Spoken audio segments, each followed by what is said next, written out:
Matapos yon nakangiting yamakap si Lucia kay Mirror bilang pamamaalam sa pag-alis, tinapunan niya naman ang masamang tingin ng ating bida bago siya tuluyang sumakay ng sasakyan. Pag-alis ni Lucia sinabi ni Mirror na ang tanging problema na lang nila ay ang tuta na vampira sabay tingin kay Coco. Nakapamaywangan namang sinabi ni Coco na huwag taasan ni Mirror ang tingin sa sarili dahil lang isa siyang bishop, sarkastiko pa niyang utos na dalhan kaagad siya ng sariwang dugo at matutuluyan nang sa ganun ay tanggapin niya si Mirror bilang kakampi.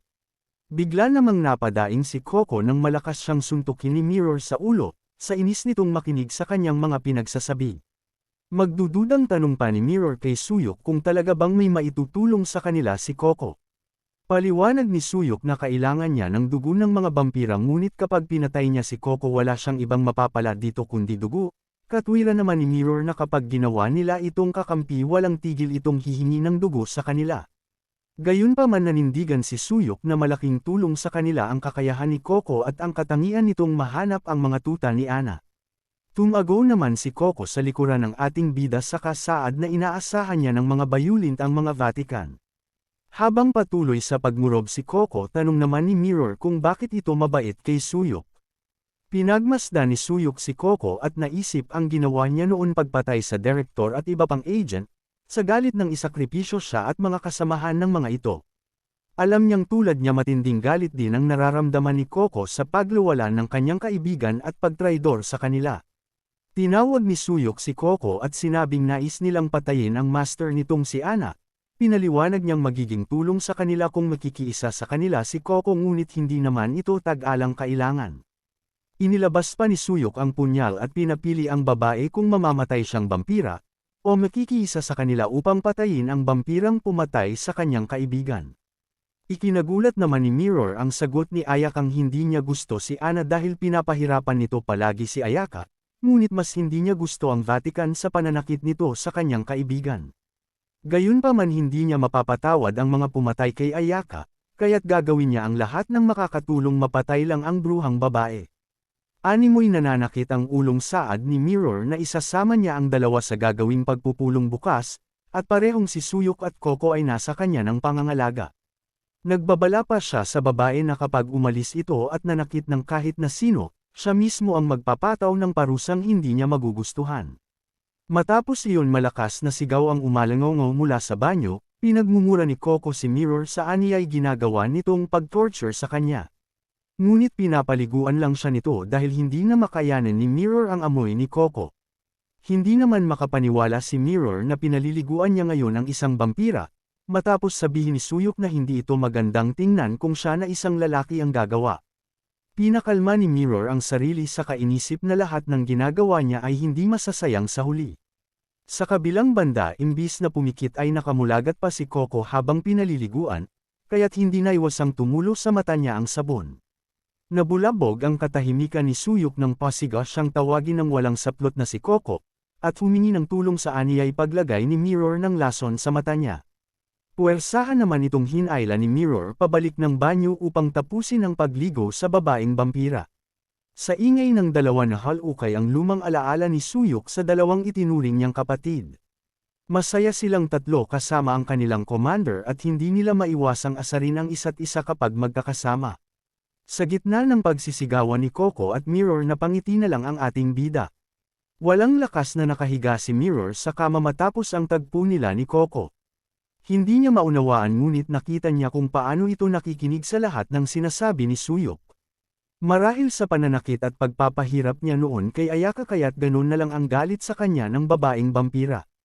Gayunpaman nagkaroon siya ng simpatsya kay Coco matapos maunawaan na hindi madali ang kapag-ayan nito na makulong sa teritoryo ng itinuring niya noong kalaban. Nagulat na lang si Mirror at napatingin sa ibaba ng maramdaman na may samampa sa higaan. Doon niya nakita si Cocong naglalaway na dinilaan ang kanyang kamay saka sinabing magugutom na siya. Ngunit naman ng bahagya si Mirror saka inabot ang kanyang especially asa. Sa kabilang banda sa gitna ng tahimik na pagpapahinga ng ating bida, bigla siyang nabulabog ng madinig ang malakas na sigaw ni Coco na sinisikla si Mirror sa mismong kwarto nito. Babangon sana si Suyok upang tingnan ngunit bigla niyang ibinagsak ang ulo sa unan, saka sa isip ay nagpasalamat sa pagtitiyaga ni Mirror. Kinabukasan ng magising si Suyok naramdaman niyang may mabigat sa kanyang kondongan. Sinilip niya ang ilalim ng kumot at doon nakita niya si Coco na mahimbing na natutulog. Nagulat man si Suyok ay hindi siya kaagad gumalaw sa takot na magising ang babae. Bukod doon nag-aalala siya dito dahil nasisikatin ng araw ang buong silid. Marahan niyang ginaisang ang babae ngunit napaatras siya nang bigla itong yamakap sa kanya. Sinisinghap nito ang kanyang damit na parabang anak na nahiwalay sa kanyang magulang. Sumisinghap at lumuluhang binanggit nito ang pangalan ni Ayaka. Doon naunawaan ni Suyok na dahil sa pag-inom na ng dugo ni Ayaka, kaya nagiging kalmado at sumusunod sa kanya si Coco. Higit kanino man si Suyok ang nakakaalam ng pakiramdam ngayon ni Coco, dahil minsan na din siyang nawalan ng kaibigang itinuturing niyang kapatid. Inalaw niya si Coco upang pakalmain ito kagaya ng ginawa sa kanya ng commander noong nawalan siya ng kaibigan. Mabilis ang ginawang paghahanda ni Mirror sa ating bida at walang tigil niya itong sinasanay sa pakikipaglaban. Sa kasalukuyan nagagawa namang tapatan ni Suyok ang bilis ni Mirror, na hindi niya nagagawa noon kaya't ganon na lang ang gulat ng babae. Matapos iwasan ang suntok mula kay Mirror kaagad bumwelo ang ating bida at binigwasan din ang babae. Nakangiti namang sinabi ani Mirror na malaki na ang pinagbago ni Suyok, habang salo sa kamay ang ataking binitawan ng ating bida. Pinuri ni Mirror ang mas tuminding bilis ni Suyok na marahil dahil sa dugo ni Aya na ininom niya. Saad naman ni Mirror na magiging advantage nila ito dahil ito na ang araw ng Bishop Conference. Ito ang araw kung saan nakasalalay ang pagtanggap ng buong Vatican kay Suyok, ngunit kapag hindi ito nagtagumpay haharap siya sa tiyak na kamatayan. Inalis naman ni Mirror ang pangamba ng ating bida nang sabihin nitong naniniwala siya sa kakayahan ni Suyok. Sa pamamagitan ni Suyok lumalabas ng kusa ang mga nakatagong vampira, kaya niya ding magpalakas sa loob lang ng maikiling oras. Ang dalawang katangiang ito ang magiging susi upang mapatay niya si Ana. Tanong naman ni Mirror kung maliit ba ang kumpiyansa ni Suyok tungkol dito. Noon pa mang hindi siya vampira ay karaniwan na siyang malakas. At ngayon na alam niya na kung paano mas magiging makapangyarihan bilang vampira oras na lang ang iniintay niya upang patayin ang bruhang babae. Nakangiting sinabi ni Suyok na marami pa silang dapat gawin kaya tapusin nila ng mabilis ang Bishop Conference. Si Mirror at Suyok kasama ang dalawa pang lalaki ay naglakad patungo sa conference room. Alam ni Suyok na pareho ni Ana ang tingin sa kanya ng Vatican ay demonyong mula sa impyerno. Gayunpaman hindi mahalaga sa kanya kung gamitin siya ng Vatican o ito ang gamitin niya. Dahil ang tanging nais lang ni Suyok ay ang maipaghigant ang kanyang mga kapatid sa bruhang pumatay sa mga ito. Dahil dalawang squad leader na ang napasa kamay ni Suyok, 5 na lang ang kailangan niyang tapusin upang mapantayan ang kapangyarihan ng babae. Sa kabilang banda tinanong ni Ana sa babaeng ahas ang kasalukuyang sitwasyon. Kinumpirma naman ni Katerina ang pagkamatay ni Ayaka habang si Coco ay nasa kamay ng Vatican. Nandilim naman ang mukha ni Ana sa kasinabing ang gusto niyang malaman ay ang tungkol kay Suyok. Nakangiting sinabi naman ni Katerina na nasusunod ang kanilang plano na mas lumakas pa si Suyok. Ibinalita din itong may kakayahan si Suyok na labanan ang kanyang lason. Mataas ang kumpiyansa ni Ana si Suyok mismo ang lalapit sa kanila sa hinaharap. Saka inilabas ang isang specimen sa lagayan at inutos sa babaeng ito muna ang pagtuunan ng atensyon. Nang makarating sila sa cathedral na mukha ni Suyok na hindi ito ang cathedral na nakita niya noon. Pinaliwanag ni Mirror na maraming cathedral ang hawak ng Vatican at ang cathedral na pinuntahan nila ay isang karaniwang cathedral lang. Dahil hindi makakapasok si Suyok sa sanctum ito na din ang napili nilang lugar. Saad ni Suyok na nauunawaan niya ang hirap ni Mirror. Ngunit tanong niya kung kailangan ba talaga siyang pasasan nito. Hindi man ito gustong gawin ni Mirror ngunit wala siyang magawa dahil iyon ay base sa utos ng nakatataas. Habang naglalakad ang dalawa biglang nagsalita ang isang lalaki at tinawag si Mirror. Sabay silang napalingon nang itanong pa nito kung si Suyok ba ang vampira ni Mirror. Kasama ng lalaki ang isang babaeng naka-ponytail na naglakad papalapit sa kanila. Binati naman ni Mirror ang lalaking tinawag niyang Bishop Dominic. Kaagad namang bungad nito kung si Suyok ba ang vampirang dating Black Agent. Diretso nitong tiningnan ang ating bida nang malamang nais ni Suyok na mapabilang sa Vatican, dahan-dahan niyang inilahad ang malaking kamay sa kamabilis na inakbayan ng ating bida. Ang lalaking matapang ang itsura ay nagkunwaring natutuwa na makasama si Suyok, dahil ani ay magiging malaking tulong siya pagdating sa pakikipaglaban. Ngunit paaring niyang saad na marahil kapareho lang din ni Suyok sa labanan ang mga squad leaders ni Ana na pinakamahina. Tinapik pa niya sa balikat si Suyok saka saad na kung naroon siya nung oras na nakipaglaban si Suyok, paniguradong susunugan niya lahat ng makikita niyang vampira. Matapos maghambog kaagad din siyang nagpaalam sa kamabilis na umalis at tinawag ang babaeng kasama niya na si Hilda. Bago sumunod sa lalaki bumati pa si Hilda kay Mirror, at sandaling tinitigan si Suyok saka bumati din. Pagkaalis ni Hilda tanong ni Suyok kung isa ba talagang bishop si Hilda gayong napakabata pa nito, ngunit paliwanag ni Mirror na ang pagkatao ni Hilda at hindi ito pangkaraniwan.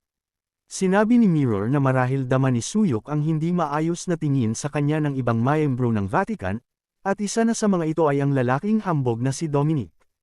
Sa gitna ng pag-uusap ng dalawa napalingon si Mirror sa likuran nang tawagin siya ng pamilyar na boses. Isang yakap ang iginawad ni Lucia sa kanya matapos siya nitong makita, saad pa ng babae na mukhang magiging madalas ang kanilang pagkikita. Masamang tingin naman ang tinapon niya kay Suyok na wala namang ibang ginawa sa kanya kundi ang tumayo at huminga sa dikalayuan. Babae talaga, binalaan ni Lucia si Mirror patungkol kay Lady Cecilia, dahil kung meron man itong pinakaayaw ay iyon ay ang mga vampira. Bagaman malaki ang naitulong o maitutulong ni Suyok sa Vatican, alam ni Lucy ang katutol ang babaeng ito na matanggap siya sa Vatican. Panyanatag naman ni Mirror ang babae at sinabing hindi nito kailangang mag-alala, dahil bagaman palaging hindi nagkakasundo si Mirror at Cecilia ang kahusayan nito ay hindi niya masusukat. Bigla namang may malakas na sumigaw ng pangalan ni Mirror na ikinagulat ng tatlo. Kasunod nito ang malakas na atake ng kapangyarihan patungo sa ating bida. Mabilis na hamarang Mirror sa unahan ni Suyok at sinalag ng espada ang kapangyarihang kidlat. Matalim na tiningnan ni Mirror ang babaeng umatake saka tanong kung ano ang ginagawa nito. Nakakuyong naman ang kamay ni Cecilia at nanggigil na sinabing ginagawa niya lang kung ano ang dapat niyang gawin bilang isang bishop. Kinundi na pa niya ang ginagawang pagprotekta ni Mirror kay Suyok na isang vampira. Gayong isang bishop layunin nilang protektahan ang mga tao laban sa vampira. Pinuyod ni Cecilia ang buhok na parang naghahanda sa isang laban, kasabay nun ang paglabas ng asul na enerhiya sa kanyang kamay at ang matalas na utos na iwanan ni Mirror si Suyok. Tarantang sinaway ni Lucia si Cecilia at sinabing utos ng nakakataas ang pagdala nila doon kay Suyok, ngunit hindi nagpapatinag ang babae na inutos pang tahimik na tumabi si Lucia. Nakangising itinaas naman ni Mirror ang kanyang espada saka saad na magiging interesado ang susunod na mangyayari. Pang-asar na tanong pa ni Mirror kung ano ang gagawin ni Cecilia kung hindi siya sumang-ayon sa sinasabi nito. Mabilis na pinaganya ni Cecilia ang kapangyarihan at galit na sinugod si Mirror. Makikipagsabayan naman sana si Lucia upang pigilan ang babae ngunit saad ni Mirror na siya na ang bahala dito. Magkaibang kapangyarihan ang nagliwanag habang papasugod ang dalawa sa gitna upang maglaban. Parehong umiilaw na krus ang nakatatak sa kanilang mata. Habang papalapit si Cecilia ay mas lalong tumitindi ang kanyang inilalabas na kapangyarihan. Hanggang sa makalapit siya at malaking pagsabog ang inilikha ng kanyang pag-atake. Nang unti-unting nawawala ang usok nakita ni Lucia na may taong nakaharang sa unahan ni Mirror, kaya't agad nang tanong kung ayos lang ba ang kanyang sister Mirror. Bigla namang may babaeng blonde ang lumitaw na nagtanong kung anong kaguluhan ang nangyayari. Hindi man lang lamapat kay Mirror ang atake ni Cecilia matapos itong salagin ng kara-rating na babae gamit lang ang isang kamay. Nakita naman itong lahat ni Suyok kaya tanong niya sa isip kung sino ang babaeng nasa harap nila. Laking gulat niya nang lumuhad ang tatlo at binati ang babaeng kaka-rating lang na tinawag nilang Cardinal Helena. Humingi ng tawad si Cecilia sa kapusukan niya kanina, ngunit sagot ng Cardinal na naunawaan niya ang dahilan nito. Bago umalis ang babae binili niyang sumunod na silang lahat sa kanilang meeting room. Naiwan naman silang apat at bakas pa din ang pandidilim ng mukha ni Cecilia, saad pa niya na hindi pagpupulong ang mangyayari kundi execution trial. Kumpiyansado siyang sa araw na yun mapapasakamay niya ang ating bida. Matapos makaalis si Cecilia sinabi ni Mirror sa sariling mas kailangan niyang pag-ingatan ang kanyang galaw, dahil maling hakbang lang niya buhay ni Suyok at Coco ang magiging kapalit. Nang kumpleto na ang lahat binuksan ni Cardinal Helena ng pagpupulong, habang nakaupo ang lahat ng pinuno nakatayo naman sa harap nila ang ating bida. Bumabati pa lang ang Cardinal ay hindi na nakapag-ante si Cecilia na sumingit. Sabay tanong kung anong dahilan at naruroon ang maduming vampira sa isang sagradong lugar. Doon nagsimula ang usapin tungkol sa bagay na dapat nilang mahigpit na pag-isipan. Dahil batid na ng mga bishop ang kasalukuyang sitwasyon, hiningi ni Cardinal Helena ang kanilang opinyon. Gaya ng inaasahan, unang-una nang tumaliwas kay Suyok si Cecilia, malakas pa nitong ibingsak ang kamay sa lamesa sabay sabing hindi katanggap-tanggap ang pagkakaroon ng vampira sa Vatican. Ayon din kay Dominic, hindi sila mapapagkatiwalaan dahil madali silang makontrol ng kanilang galit at pansariling layunin. Samantalang hindi naman makapagdesisyon si Hilda kung sino ang dapat niyang panigan. Tinanong naman ni Helena ang opinyon ni Lucia gayong ito ang minsan nading nakasama ni Suyok. Kinuwento ni Lucia na ang una nilang pagkikita ay ang pag-atake ng alagad ni Ana sa hotel. Naligay sa panganib ang buhay ni Suyok nang protektahan niya ang base, at tinulungan ang ibang kasamahan ni Lucia na hindi makalanghap ng lason. Gayunpaman inatake pa rin nila si Suyok ng oras na yon, ngunit sa kabila nun ay hindi sila nitong nagawang saktan. Bukod doon, malaki ang tiwala ni Lucia sa kanyang sister Mirror. Minsan pa ay nakinita niya sa isip ang pagbembanggan ng dalawa, kaya't umagos na naman ang dugo sa kanyang ilong. Nang si Mirror naman ang tanungin ni Helena, simpleng sagot niya na naniniwala siya kay Suyok. Alam niyang karapat-dapat din ito sa Vatican matapos makita ang revelasyon ng kapangyarihan nito. Natawa naman si Cecilia sa nadinig sa kamalakas na inihayag ang pagkadismaya kay Mirror. Saad ni Cecilia na dalawang bagay ang nagpapakita ng revelasyon. Una ay ang pagkasilang ng mga tulad nila na tinatawag na Chosen One, at pangalawa ay ang babala sa paparating na panganib. Sigaw pa ng babae na malinaw na dapat nilang patayin si Suyok. Sa kabilang banda nang magising si Coco, agad niyang napagtanto na nasa loob siya ng kulungan. Nang makaramdam ng gutom ay agad na namula ang kanyang mata, tanda na hindi niya mapigil ang mauho sa dugo. Patuloy namang nagtatalo ang mga bishop sa loob ng silid tungkol sa pagpatay noon ni Suyok sa mga kapwa niya agents. Hindi naman magpatalo si Cecilia na patuloy pa ring iginigiit na dapat nilang patayin ang mga vampira, dahil ito na ang utos na mula pa sa kanilang mga ninuno. Sinang-ayunan naman ito ni Mirror kaya't saad niyang kailangan nilang patayin si Ana at ang mga Alipors ento, ngunit walang sino man sa kanila ang may kakayahang magpalabas sa bruhang babae. 2,000 taon na ang nakakaraan mula nang itatag ni Saint Peter ang Vatican, at sa dedikasyon at pagtutulungan ng miyembro nito tanging si Ana na lang ang naiwang sinaunang vampira.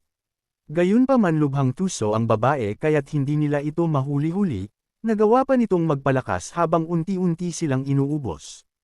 Ngunit nagbago ang lahat sa pagdating ni Suyok at ito din ang araw na nagpakita si Ana.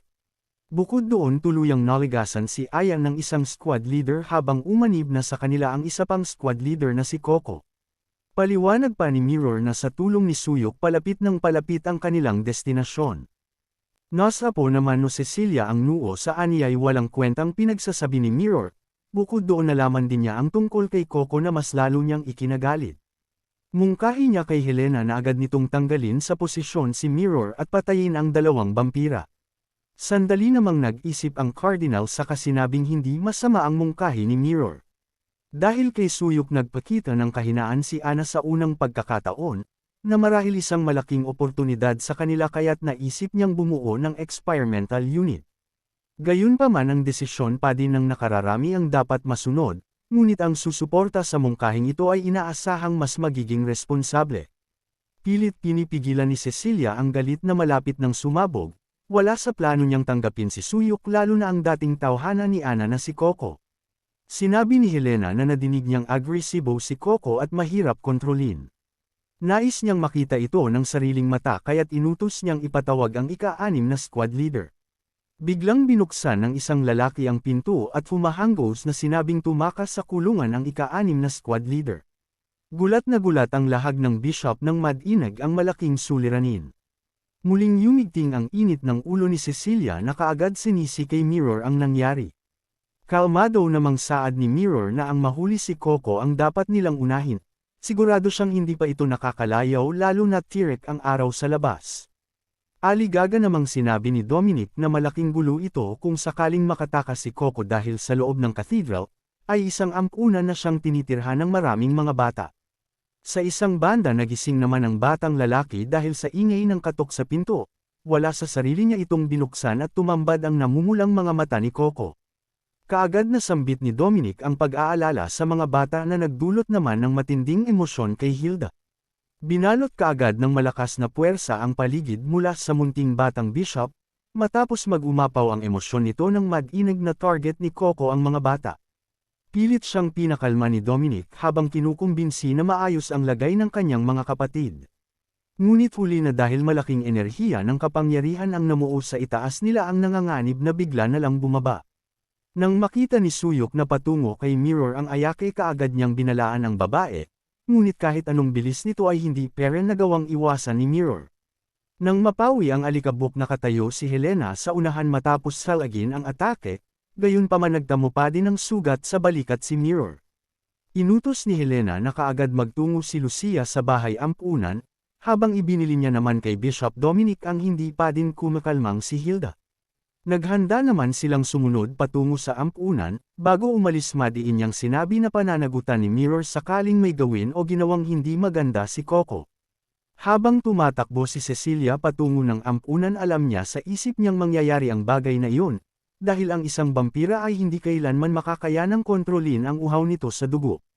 Nang malapit na siya nakita niyang nakatayo lang sa labas ng pinto si Lucia, dahil doon kaagad niyang nakinita sa isip ang malagim na senaryo at marahil nahuli na sila ng dating. Pasigaw niyang binagsak ang kamay sa pinto sabay tanong kung anong ginawa ng walang hiyang vampira. Ngunit imbis na malagim na senaryo tumambad sa kanya ang mga batang naglalaro at nakasakay pa sa likod ni Coco. Natigilan si Cecilia sa nakita niya sa kanapatanong sa isip kung talaga bang squad leader ng vampira si Coco. Pumasok kaagad si Mirror sa silid pagdating at nag-aalalang tanong kung anong ginagawa ni Coco.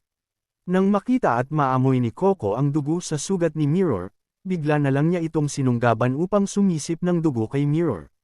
Pilit namang tinatakpan ni Mirror ang bibig ni Coco, habang patuloy sa pakiusap ang vampira na bigyan siya ni Mirror kahit kaunting dugo.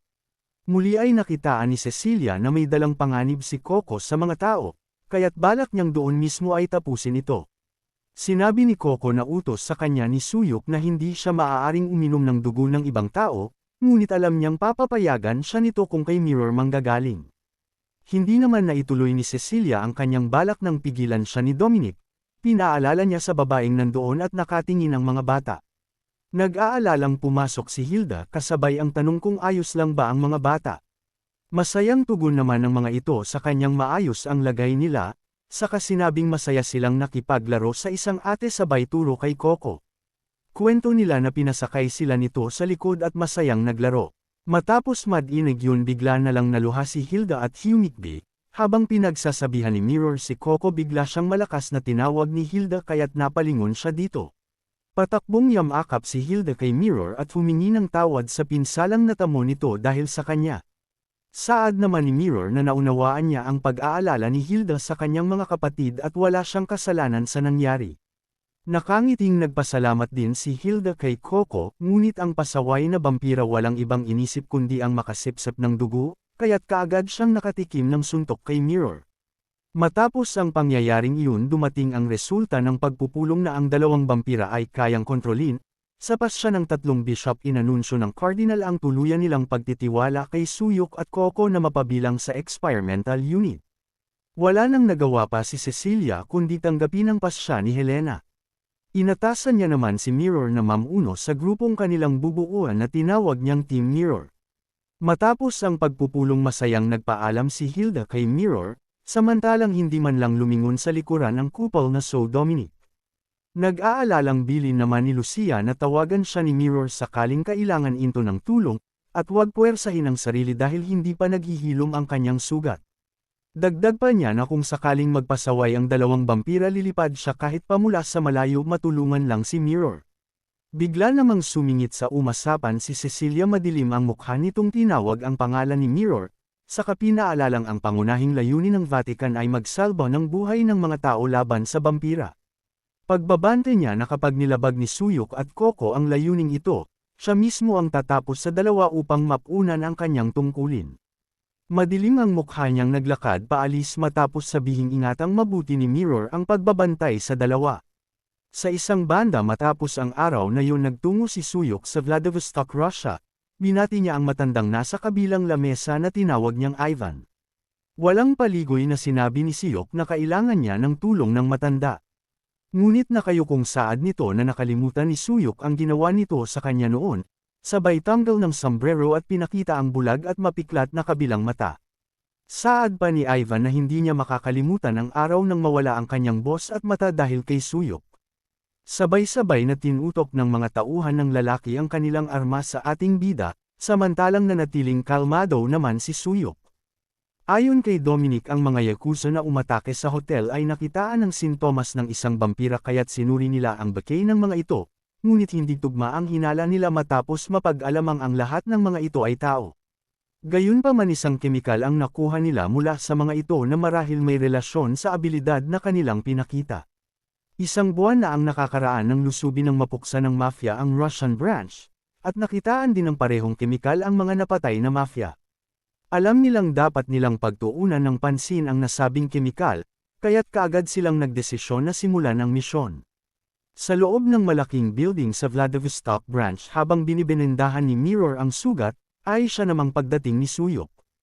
Agad na bati naman ni Mirror na inakala niyang babalik ng duguan si Suyok matapos humarap sa gulo.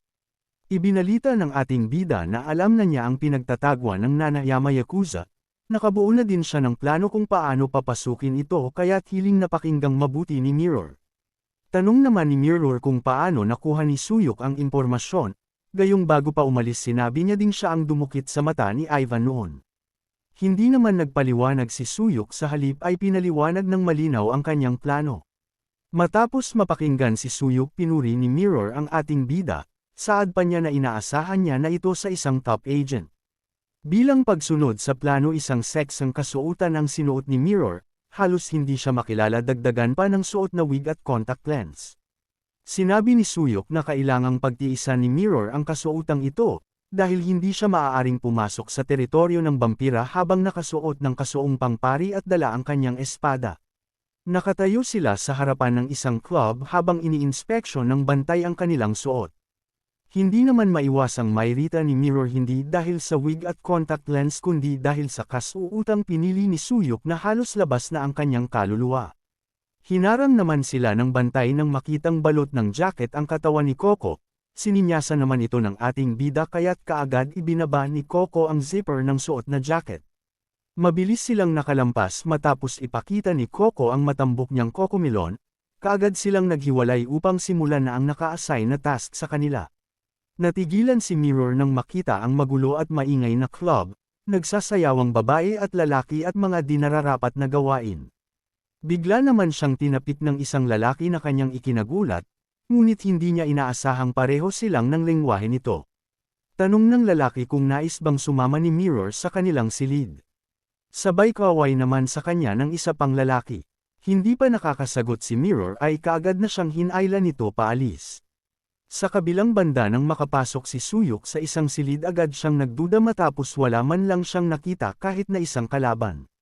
Naglakad siya papasok hanggang sa marating ang dead end, saka nagpakita ang mga kalaban na kanina pa niya inaantay. Sa kasamaang palad nahulog sa bitag ni Ivan ang ating bida, nasa harapan niya ang bastardong lalaki kasama ang mga tauhan nito. Matagal nang inintay ni Ivan ang araw na ito dahil pinangako din ni Katerina sa kanya na kung ibibigay niya si Suyok, bilang gantimpala siya na ang magiging pinuno sa lugar. Pagbabanto pa niya na hindi na mahihirapan si Suyok kung susunod na lang siya at hindi naman lalaban, dahil lahay ng tauhan niyang naruroon ay may dalang silver ammo. Saad din ni Ivan na hindi na kailangang alalahanin ni Suyok ang kanyang girlfriend, na marahil ay nahulog na din sa inilatag nilang bitag. Ito na ang katapusan ni Suyok para kay Ivan, ngunit bago yun matalim ang tingin ng bastardo sa ating bida at planong gawin din sa kanya ang pagdukot sa kaliwang mata. Walang kaalam-alam ang bastardo na nakita ng lahat ni Suyok ito sa kanyang isip bago pa magpunta sa club. Alam niyang isang patibong ang nagiintay sa kanila sa pagpasok sa lugar, base pa lang sa di mapapagkatiwala ang mukha ng bastardong matanda. Hinubad ni Suyok ang salamin sa kasarkastikong nagpasalamat sa pasunod ni Ivan sa plano. Nang ibigay noon kay Suyok ang misyon upang tapusin si Ana at ayon sa kanyang investigasyon, Hindi nakikipagtulungan ng Nanayama Yakuza sa ibang organisasyon kundi sinasakop nila ito. Doon napagtanto ni Ivan na siya ang nahulog sa patibong ng ating bida. Gayunpaman hindi nawala ang kumpiyansa niya na wala nang magagawa pa si Suyok. Sa utos ni Ivan walang alinlangang pinaulanan ng bala ng kanyang mga tauhan si Suyok. Sa isip-isip ni Ivan siguradong walang kawala si Suyok sa dami ng nagliliparang pilak na bala patungo sa kanya. Ngunit nagkamali siya nang makitang patakbong sumugod si Suyok patungo sa kanila. Gayunpaman sa isip ni Ivan kahit isang bala lang ang tumama dito paniguradong babagal ang kilos ni Suyok.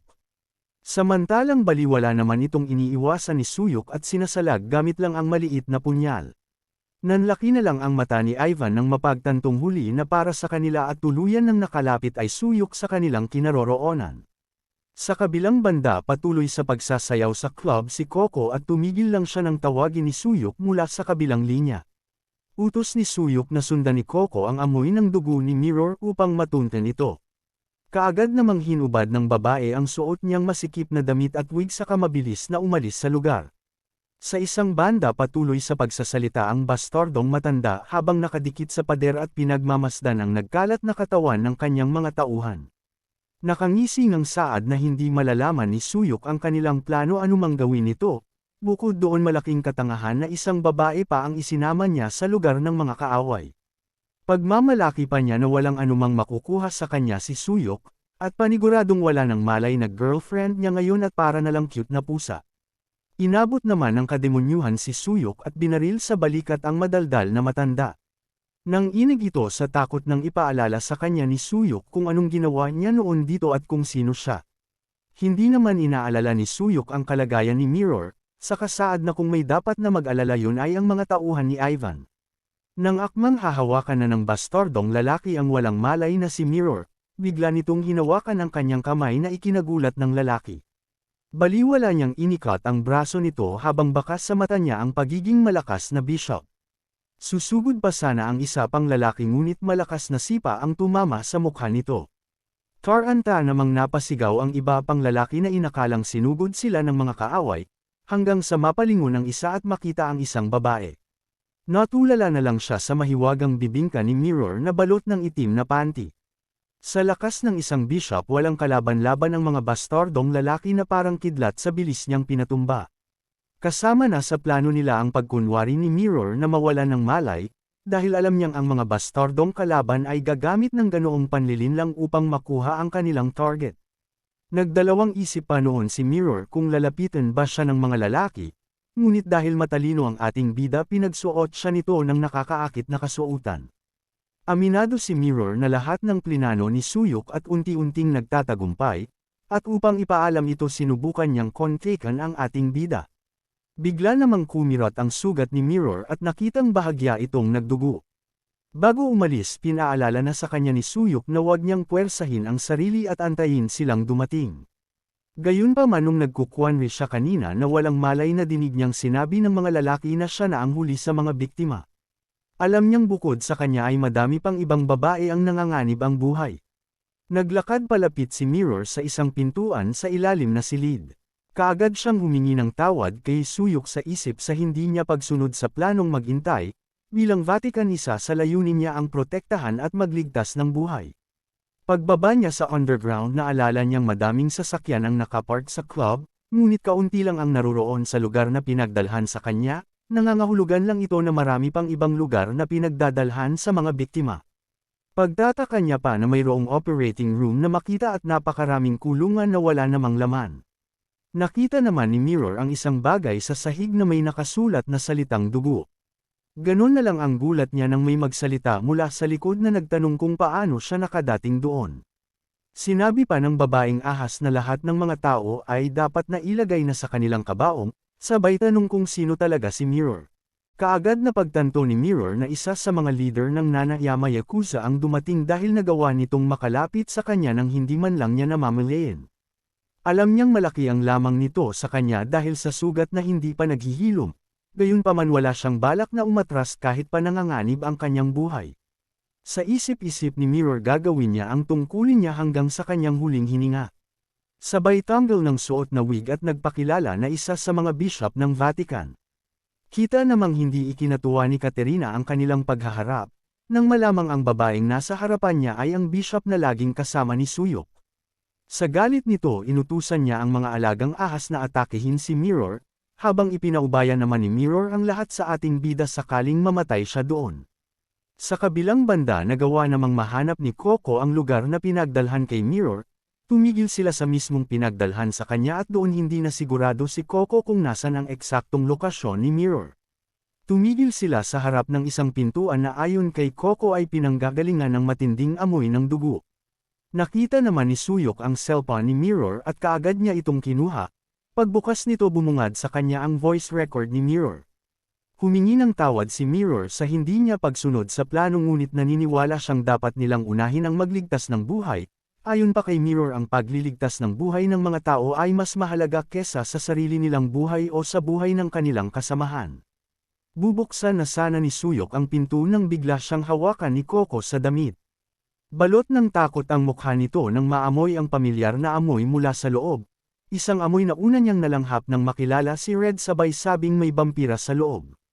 Tarantang tanong ni Suyok kung isang leader ba ang nasa loob o ilang bampira ang naaamoy ni Coco. Sagot naman ng babae na hindi siya sigurado at nagsimulang mawala sa sarili. Isang senador Tomas na mayroon na makikita lang sa taong may sakit na post-traumatic stress disorder. Hindi man sigurado si Suyok kung anong panganib ang nag-iintay sa kanila sa ibaba, ngunit matindi ang determinasyon niyang mailigtas ang buhay ni Mirror. Habang naglalakad pansin ni Suyok na walang senyales ng paggamit sa mga kagamitang naroroon, sa isang banda ay hindi naman humihiwalay sa kanya si Coco na halatang matinding takot ang nararamdaman. Pilit naman siyang pinapakalma ng ating bida at pinakiusapang ipagpatuloy ang paghahanap kay Mirror. Tumigil sa paglalakad ang dalawa nang makakita ng dugo sa sahig, mahaba ang linya nito indikasyon na hinaila papasok ang biktima at hindi ito nakapanlaban. Sinabi ni Suyok na sundan nila ang dugong nakita upang mahanap ang mga tao. Halos manigas naman sa kinatatayuan ng ating bida nang sabihin ni Kokong ang nasa sahig ay dugo ni Mirror. Pagkarinig nun hindi na nag-isip pa ang ating bida at patakbong sinundan ang bakas ng dugo. Mabilis niyang pinasok ang silid sabay tutok ng baril sa harap at sigaw ng pangalan ni Mirror. Ngunit hindi si Mirror o ang leader ang tumambad sa kanya kundi mga experimental subject na nasa loob ng mga capsule. Nakita naman itong agad ni Coco at sinabing tinuturukan sila ng pulang likido. Ayon pa sa kanya siya at si Ayaka ay hindi din gusto ang bagay na yun at ang pinakaayaw nila sa lahat. Doon nalaman ni Suyok na kumukuha sila ng mga tao upang pag-eksperimentuhan at gawing bampira. Marahil ang likidong ito ang eksaktong hinahanap nila at kung magagawa nilang imbestigahan ang lugar at mailigtas ang biktimang naruroon maaaring mabigyan ng kasagutan kung ano ang tunay na plano ni Ana. Bigla namang nagsalita si Katerina mula sa likuran at itinanong kung ang Mirror ba na hinahanap nila ay ang babaeng pinapaliputan ng kanyang ahas. Direktang tinutok ni Suyok ang baril sa babae sabay tanong kung anong ginawa niya dito. Sinabi naman ng babaeng ahas na hindi si Mirror ang nais niya, kaya tatawagan niya na lang si Suyok kapag handa na siyang sumama si Suyok sa kanya kapalit ni Mirror. Nahinto naman ang pagtatalo ng dalawa nang biglang kumatok ang isang babae mula sa loob mag-capsule na para bang humihingi ng tulong. Alam ni Katerina na anumang oras ay dadating na ang death squad, kaya't pinindot niya ang isang pulang pinjutan na agad yumalarma sa buong lugar. Nakangisi niya pang sinabi na malapit nang sumabog ang lugar at sa susunod na lang ulit sila magkita ni Suyok. Habang papaalis ang babae dala si Mirror nagdadalawang isip si Suyok kung susundan niya ba ito, o liligtas ang mga babaeng naruroon na nakaharap sa tiyak na kamatayan. Sa gitna ng dilema naalala niya ang sinabi ni Mirror na mas importante ang buhay ng mga tao kesa sa buhay nila o sa kanilang kasamahan. Kaya't nakangiwit niyang pinagsusuntok ang bawat capsule upang ilabas ang mga babae bago pa sumabog ang buong lugar. Matapos yon humahanggos na nakasalampak sa sahig ang ating bida hindi niya maiwasang madismaya sa sarili, dahil kahit ginawa niya na ang makakaya sa huli ay isa lang sa mga test subject ang nagawa niyang iligtas. Matapos ang malakas na pagsabog tinamaan ng salamin ang babae sa tiyan, ngunit laking gulat ni Suyok nang maghilam lahat ng sugat nito at magkamalay ang babae na isang katangian ng pagiging bampira. Nagpasalamat ang babae kay Suyok sa pagligtas sa kanyang buhay ngunit pakiusap niyang agad din siyang tapusin ito, Kwento niya na isa siyang madre na naninilbihan sa simbahan at hindi niya matatanggap na mabubuhay siya sa pag-inom ng dugo. Iyak ng iyak ang babae habang nakikiusap, ngunit paliwanag ni Suyok na pumoprotektahan nila ang lahat laban sa vampira at hindi sila pumapatol ng biktima. Naunawaan naman ito ng babae ngunit ayaw pa din niyang paawat, kinuha niya ang malaking tipak ng bubog upang saksakin ang sarili. Kaagad naman itong sinalo ni Suyok sa kasinabing naramdaman din niya noon ang pakiramdam ng babae, ngunit dumating ang isang taong nagbigay sa kanya ng rason upang ipagpatuloy ang buhay. Sinabi pa niya sa babae na ang taong ito ang nagbuwis ng buhay mailigtas lang ang babae, kaya't bilang ganti mungkahi ni Suyok na ipagpatuloy ng mabuhay at wag sumuko. Umiiyak na inilaglag ng babae ang hawak na punyal sa yakap sa ating bida. Sa isip-isip naman ni Suyok ay dapat na manatiling buhay si Mirror hanggang sa mailigtas niya ito. Bago ang oras ng paghaharap ni Suyok at Katerina nang mawala ng malay si Meron, Katie ang babae na patayin siya agad. Ngunit hindi niya ito magawa dahil sa utos ni Lily na panatilihin itong buhay. Saad pa ni Lily na meron na siyang plano hindi katulad ni Katerina na hindi gumagamit ng utak. Sa galit ni Katerina nang marinig ang pang-iinsulto kaagad niyang inatake ang babae, sabay sabing wag siya nitong mamaliitin. Susugod pa sana ang dambuhalang anaconda ni Anaka ngunit sa pagkumpas ng kamay ay kaagad itong pinasabog ni Lily. Naglaban ang dalawang hindi magkasundo at nagsukatan ng lakas, patuloy naman ang pang-iinsulto ni Lily sa ani ay lalakirong si Katerina. Pag-amin pa ni Lily na kung hindi dahil kay Ana ay matagal niya nang tinapos ang maharot na babaliw. Hindi naman nagpatalo sa trash talk ang bruhang babae at sinabing lahat ng kumakalaban sa kanya ay namamatay. Hindi niya namalayang ang babaeng balak niyang atakihin ay mabilis na lumitaw sa kanyang likod, at kaagad siyang hiniwan sa leeg na ani ay dekorasyon lang sa leeg ni Katerina. Napagtanto ni Katerina na wala siyang laban kay Lily kaya't napilitan siyang sumunod sa utos nito. Ayon kay Lily kung nais nilang mawala ang mga pist hindi lang dapat ang nasa harap nila ang tapusin, kundi ang buong kasamahan nito. Sa kabilang banda habang nasa loob ng hotel ang tatlo at kinakausap ni Suyok ang babae, bigla na lang may lalaking dumating ang leeg nito ay may kulay burden ugat na hindi pangkaraniwan sa mga tao. Inilabas nito ang dalang baril at itinutok sa walang kamalay-malay nating bida. Tinawag ng lalaki si Suyok upang ibigay ang mensahe mula kay Lady Katerina. Animoy wala ito sa sarili na para bang kinokontrol lang ang kanyang katawan at isip. Inihagis ng lalaki kay Suyok ang isang papel at sinabing kaagad siyang magpunta doon kung nais niyang iligtas si Mirror, babala pa nito na wag siyang magsasama ng kahit na sino dahil buhay ni Mirror ang magiging kapalit ng kanyang pagsuway. Matapos magawa ang misyon tinutok ng lalaki ang baril sa sarili saka nagpakamatay. Nang madinig ang putok ng baril saka palang nagsidatingan ang mga bantay ng hotel, dahan-dahan namang nilapitan ni Coco ang bangkay ng lalaki at inamoy na para bang may sinusuri. Tinawag niya si Suyok upang ipaalam na naaamoy niya si Mirror sa lalaking pinadala ni Katerina. Kaagad naisip ni Suyok na marahil inilipat nila ng lokasyon si Mirror bago nagpunta doon ang lalaki. Dahil sa talas ng amoy ni Coco magagawa niyang sundan ang amoy nito upang matunten si Mirror. Sinabi ni Suyok kay Coco na si Coco na ang bahala sa pagligtas kay Mirror, habang siya naman ang haharap sa babaeng bruha. Hindi naman sumang-ayon si Coco sa plano dahil nais niyang siya mismo ang pumatay sa bruhang babae na pumatay kay Ayaka. Pinakalma naman siya ng ating bida at sinabing nauunawaan niya na nais nitong makapaghigan, ngunit kung hindi nila iligtas si Mirror paniguradong papatayin sila ng Vatican. Paliwanag pa ni Suyok na sa ngayon walang ibang importante sa kanya kundi si Coco at Ayaka. Hindi man buong pusong napapayag ay sumunod pa din si Coco sa nais ni Suyok. Sa kapatakbong umalis upang tuntunin ay Mirror bilin pa niya na hayaan siya ni Suyok na siya mismo ang pumatay kay Katerina. Kinuha naman ni Suyok ang baril saka inutos sa mga lalaking naruroon na kumalap ng detalye tungkol sa lalaki kanina, at magmadaling magpadala ng backup upang tulungan si Coco. Bago umalis bilin niya sa lalaki na bantayang maigi ang babaeng vampira, dahil oras na makabalik sila si Mirror na ang madidesisyon kung anong gagawin nila rito. Sa isip-isip ni Suyok ngayon paniguradong nagmamadali si Coco na matapos ang ibinigay niyang misyon dito, dahil higit sa anumang bagay ang maipaaghigan si Ayaka ang pinaka-awesome nito. Ngunit ito din ang parehong nararamdaman ni Suyok para kay Katerina, kaya't maging siya ay hindi masiguro kung hahayaan pa ba niyang mabuhay ang bruhang babae.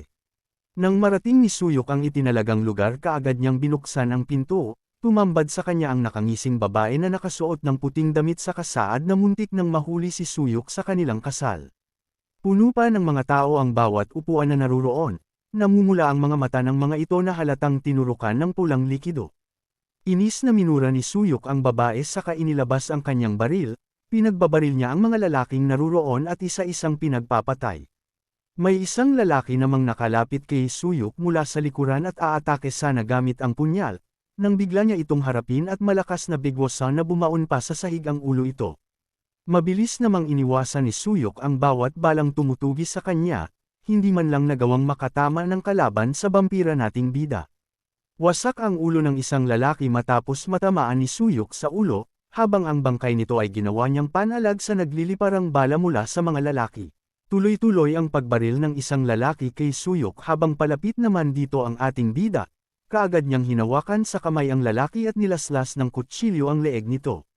Matapos ihagis ang isang lalaki, inispin naman ni Suyok ang isa pang kalaban na tinamaan niya sa ulo. Nagawa niyang makuha ang baril nito sabay tutok kay Katerina at saad na tapos na ang kanilang paglalaro.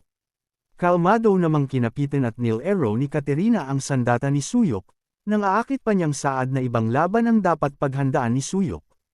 Kusa niyang itinutok ang baril sa malalaking niyang kokomilon, at sinabing maliligtas lang ni Suyok si Mirror kapag naganap na ang kanilang homimon. Noon pa man na hindi pa vampira si Katerina, hilig niya na ang pakikipaglaro sa mga kalalakihan na para bang ito lang ang dahilan kung bakit siya nabubuhay. Pakiramdam niya ay nabubuhayan ang kanyang isip kapag naramdaman ang dampi ng lalaki at maramdaman ng tibok ng puso nito malapit sa kanya. Walang ibang tumatakbo sa utak ng babaeng bruha kundi ang makipagbembungan, kaya't matindi ang pagnanais niyang mapanatili ang kanyang kagandahan. Nang makilala niya si Ana, ito inialok sa kanya nito ang walang hanggang buhay, at kagandahang nais niya, ngunit kailangan niyang tiisin ang magiging kapalit nito. Nang maging vampira si Katerina, pinagpatuloy niya ang maduming gawain kasama ang iba't ibang lalaki. Ngunit sa gitna ng pagpapasarap, hindi niya namamalayang umaatake ang uhaw sa dugo at aksidenteng napapatay ang bawat lalaking nakakasama sa kama. Wala sa sariling dinudukot niya ang puso ng mga ito at pinangtatakip sa uhaw sa dugo. Matapos yon, saka babalik sa ulirat si Katerina at makikita ang lalaking walang buhay sa ilalim niya. Hindi na maramdaman ni Katerina ang pagkapuno na nararamdaman niya noon, ang kasiyahan na nakakabuhay sa kanyang dugo at hindi na napunan pa. Alam niyang ang tanging paraan lang upang bumalik ang sigla niya ay ang makahanap ng vampirang lalaki, ngunit walang nagtatagumpay sa kanilang eksperimento. Hanggang sa lumitaw mula sa kawalan si Suyok, doon siya nabuhayan at naisip na kahit anong klaseng lalaki pa ito basta isang vampira, paniguradong mapupunan ang kanyang pangangailangan. Wala siyang inaasahan na kahit anong, ngunit nang makita ang gwapong mukha ni Suyok, mas lalo tumindi ang pagnanais niya na makuha ito. Pangungumbinsi ni Katerina sa ating bida na boring ang mabuhay ng walang hanggang, kaya't mungkahi kalimutan na ni Suyok ang paghihigant at mamuhay na lang ng kasama siya. Mapang-akit pa niyang dinilaan ang dulo ng sandata ni Suyok, sa kasaad na wala nang mas huhusay pa sa kanya pagdating sa bagay na nais niyang gawin. Walang alinlangan namang tumanggi ay Suyok sa kasaad na hindi niya type ang babaeng matanda sa kanya ng higit 100 taon. Kinainis naman ni Katerina ang katigasan ng ulo ni Suyok at winasak ang dulo ng baril gamit ang kamay. Nagpakawala ito ng lason na bomb-alot sa paligid sa kasaad na habang buhay niyang gagawing laruan si Suyok. Sa kabilang banda, matindi ang ginagawang pagbabantay ng mga lalaki sa isang pintuan kung saan nila dinala si Mirror. Wala silang kamalay-malay na nakapasok na nasa kabilang silid lang si Coco at inaamoy ang kinaroroonan ni Mirror. Nang makita nila ang babae, kaagad nilang tanong kung sino ito. Hindi naman maunawaan ni Coco ang pinagsasabi ng mga Russian, sa kapuno ng kumpiyansang sinabi na hindi niya nauunawaan ang mga ito sa wikang Engels. Pansin ng mga lalaki na hindi normal ang pag-iisip ni Coco, kaagad silang bumunot ng baril upang paputukan si Coco. Walang kahirap-hirap naman silang pinagpapatay ni Coco at kaagad nagtungo sa silid na kinaroroonan ni Mirror. Ang natirang 3 lalaki ay kaagad ding nagpaputok ng baril, ngunit sa bilis ni Coco wala man lang kahit isang bala ang bumaon sa kanyang katawan. Malakas na lumangabog ang pinto nang buksan ito ni Coco, gulat namang napatingin ang mga lalaking naka-face mask habang kinukunan ng sample ang kanilang test subject. Nakahiga ang walang malay na si Mirror sa isang higaan at puno ng maraming aparates ang katawan.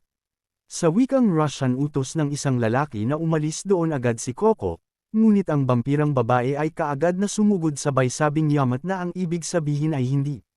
Natulala na lang ang dalawa pang lalaki nang tumalsik ang isa nilang kasamahan, binuhat naman ni Coco si Mirror upang itakas sa lugar. Pipigilan pa sana siya ng dalawang lalaki ngunit hindi na nila nagawa, matapos tapunan ng matalas na tingin ng namumulang mata ni Coco. Sa huli pinatay pa din ni Coco ang dalawang lalaki bago tuluyang umalis. Sa isip-isip ni Coco kung hindi dahil kay Suyok hindi niya gagawin ang bagay na iyon, ngunit naging malinaw ang bilin niya sa ating bida na nais niyang siya ang pumatay kay Katerina. Sa daan biglang hamarang si Lily at tinawag si Coco, bati nito sa kanya na matagal na din mula nung huli silang nagkita. Namumula at nakangisipang saad nito na kung dapat na nagpapalem si Coco, kapag may kukuning pagmamay-ari ng iba. Walang tigil naman ang pagsugod ng mga ahas ni Katerina sa ating bida habang tumatakbo itong pinagbabaril ni Suyok. Ngunit kahit mawasak pa ang ulo ng mga ito ilang segundo lang ay mabubuo ulit at muling susugod sa kanya. Nakita ng lahat ni Suyok ang parehong pangyayari noon nung una silang naglaban. Sa ganitong paraan ng babae kapag napagod na si Suyok sa kanya ilalabas ang ultimatum niyang atake. Nakangisi naman si Katerina habang pinaninud ang paghihirap ng ating bida at mga daplis na putok nito sa mga alaga niyang ahas. Alam ni Katerina na habang tumataas ang level ng kanyang pinakawalang lason, at walang tigil na pagsugod ng mga ahas paniguradong hindi magtatagal ay tuluyan ng maabot ni Suyok ang kanyang limitasyon. Nang makitang nahihirapan na ang ating bida mabilis siyang umikot sa likuran upang simulan ang pagtugi sa kanyang target. Naging malalaking ahas ang kanyang mga kamay na sumugod sa ating bida, saad pa niya na hindi na kailangang magpakahirap ni Suyok dahil mapupunta din naman ito sa kanya. Ngunit nang makita iyon matalim siyang tiningnan ng ating bida sabay sabing si Katerina ang nahulog sa kanyang patibong, mabilis niyang tinagpa ang ulo ng mga ahas sa kapatakbong sinugod ang babae. Hindi na nagawa pang maiwasan ni Katerina ang punyal na gumuhit sa kanyang mukha sa bilis ng pangyayari. Napaatras ang babae habang nakangiwit na tanong sa sarili kung paanong nasa tamang pag-iisip pa din ngayon si Suyok. Muli na namang susugod si Suyok nang mabilis na maglabas ng lason mula sa bibig ang babae upang lansihin ang ating bida. Dahil doon mabilis na nakaiwas ang babae sa pangalawang pag-atake ni Suyok at nakalayo. Habang hawak ang dagwang pisngi inis na nasabi ni Katerina sa isip na pinaglaruan siya ni Suyok. Doon niya napagtanto na ang daplis na mga tira ni Suyok kanina ay upang alisin ang lason sa hangin, at nagkunwaring nahihirapan nang sa ganun ay akalain niyang ito na ang perpektong oras upang sumugod. Nasigurado ni Katerina ang kahusayan ng ating bida matapos nitong malaman ang kanyang estratehiya, samantalang isang beses pa lang silang naglaban sa hotel. Utos ni Suyok na sumuko na ang babaeng bruha dahil wala na itong mapapagtaguan pa. Pinagmumura naman ni Katerina si Suyok dahil sa iniwan nitong sugat sa kanyang mukha na ayaw nang maghilom. Ikinumpas ng babae ang kamay sa eri sabay sabing ito na ang katapusan ng pagpapakita niya ng awa sa ating bida. Kasabay nun nagsilapitan ang mga malilit na ahas patungo sa babae na sumipsip ng dugo mula sa mga bangkay ng lalaki, upang ibigay kay Katerina at manumbalik ang lakas nito. Kaagad sumugod si Suyok bago pa tuluyang maabsorbo ni Katerina ang lahat ng kailangan niyang dugo. Ngunit huli na ng mabilis na paluputan ng ahas na kamay nito ang kanyang braso. Madilim ang mukhang saad ng babae na babol-iin niya ang binti ni Suyok kung kinakailangan, ngunit sisiguraduhin niyang buhay ito habang pinapahirapan. Pilit na kumikawala si Suyok sa nakagapos na ahas sa kanyang braso, mabilis namang ang isa pang ahas ay inikutan din ang kanyang leeg. Saad ni Katerina na hindi pa doon natatapos ang lahat at nagsisimula pa lang siyang pahirapan si Suyok. Hindi naman nakareact ang ating bida nang kagatin ng ahas ang kanyang braso hanggang maputol. Dahil sa umakyat na lason ay hindi na lalong nagawa ni Suyok na makagalaw. Pinaghampasa siya ni Katerina Paikot sa pader hanggang sa magsawa ang bruhang babae. Napaupo naman si Suyok sa gilid habang pilit na pinapalakas ang sarili. Alam niyang hindi siya pwedeng sumuko dahil bukod sa hindi niya may paghihiganti ang kanyang mga kasamahan, hindi na din niya mahahanap at may iligtas pa si Mirror. Bigla namang lumitaw ang babaeng bruha sa harap niya dala ang malaking kandelabra, na mabilis niyang isinaksak sa dibdib ng ating bida na napasuka na lang ng dugo. Walang lakas na napayuko si Suyok, wala siyang madinig kundi ang nakakabinging katahimikan at ang tanong sa sarili kung hindi pa ba sapat ang kanyang lakas. Sa isip ay humingi siya ng tawad kay Coco at Mirror na itinuturing niyang pinakamahalaga sa kanya. Nakangising sinabi naman ni Katerina na dapat ay nakinig na lang sa kanya si Suyok nang tanungin niya ito ng maayos kanina. Bumaba siya mula sa taas na kinalalagyan ng ating bida sa kasaad na huwag mag-alala si Suyok dahil hindi niya naman ikamamatay ang lahat ng ito. Sa kabilang banda ay hindi pa din naghihilom ang sugat ng babaeng ahas sa mukha, ngunit hindi na niya ito iniinda pa matapos mapasa kamay si Suyok na pinaka-awesome niya. Damayla pa sa bibig ang manyak na babae sabay sabing kailangan na nilang bumalik sa kanyang tirahan upang i-enjoy ang kanyang pagkain. Napaungol naman ng bahagya si Suyok tanda na hindi pa ito nawawalan ng malay. Saad naman ni Katerina na mabuti na din yun dahil kailangang may malay si Suyok habang kinukuha niya ang gusto niya mula dito. Maya-maya pa iniangat ni Suyok ang ulo at kitang lumabas ang matatalim nitong pangil. Seryoso at kabadong tanong ni Katerina kung bakit taglay ni Suyok ang ganon klaseng mata ng vampira. Mabilis na nabuo ang naputol na braso ni Suyok na ikinagulat naman ng bruhang babae. Pansin niyang mas lamang na ang bilis ng ating bida kesa sa kanya. Hinugot ni Suyok ang kandelabrang nakatarak sa dibdib, saka tumalon mula sa itaas upang sugurin ang babae. Napaisip naman si Katerina kung nangangahulugan bang mas malakas na sa kanya ngayon ang ating bida. Nakita din niya kung gaano kabilas na naghilom ang sugat ni Suyok sa dibdib, gayunpaman ay wala siyang balak na tanggapin na mas lakas ito kumpara sa kanya. Nagulat na lang si Katerina nang di mamalayang sumugod si Suyok at putulin ang kanang braso niya. Sa bilis nito hindi man lang niya nagawang maiwasan at mapansin ang atake. Kaagad na bumalik si Suyok at mabilis na binigwasan sa likod si Katerina. Napaigtad naman ang bruha at napasuka ng dugo sa katumilapon sa pader. Paubo-ubong bumagsak si Katerina habang sa isip-isip ay hindi makapaniwalang naging ganoon kalakas si Suyok sa loob lang ng ilang buwan. Bumangon siya saka pinalabas ang kamay na ahas at saad na maswerte lang naman ang ating bida. Inis pa niyang saad na kung may ganoon din siyang abilidad siguradong matagal na din siyang na-awaken. Sumugod ang dambuhalang anaconda ni Katerina upang sakmalin si Suyok, ngunit baliwala naman itong sinalubong ng kamao ng ating bida. Sa lakas ng suntok na yun nawasak ang dambuhalang anaconda at nagkapira-piraso sa ere.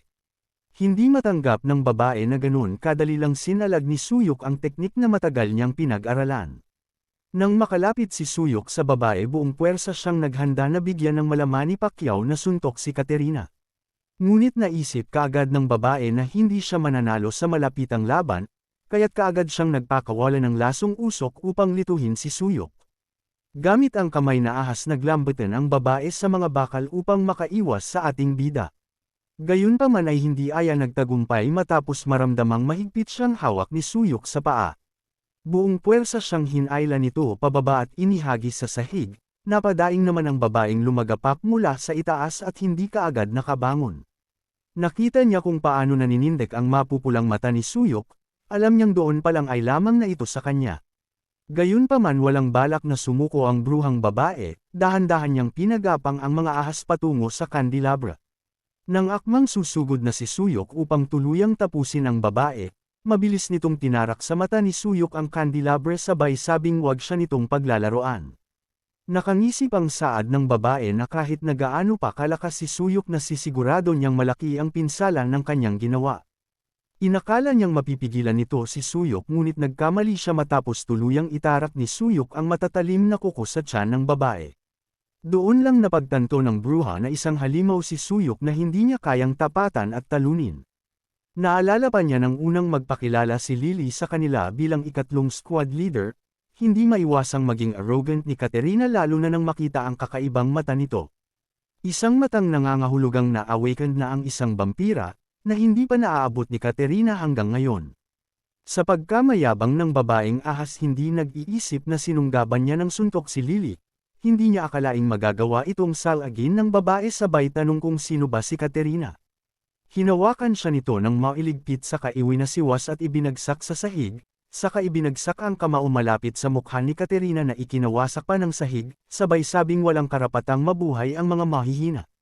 Doon tumatak sa isip ni Katerina na kahit ano pa ang sitwasyon palaging mananalo ang mas malakas.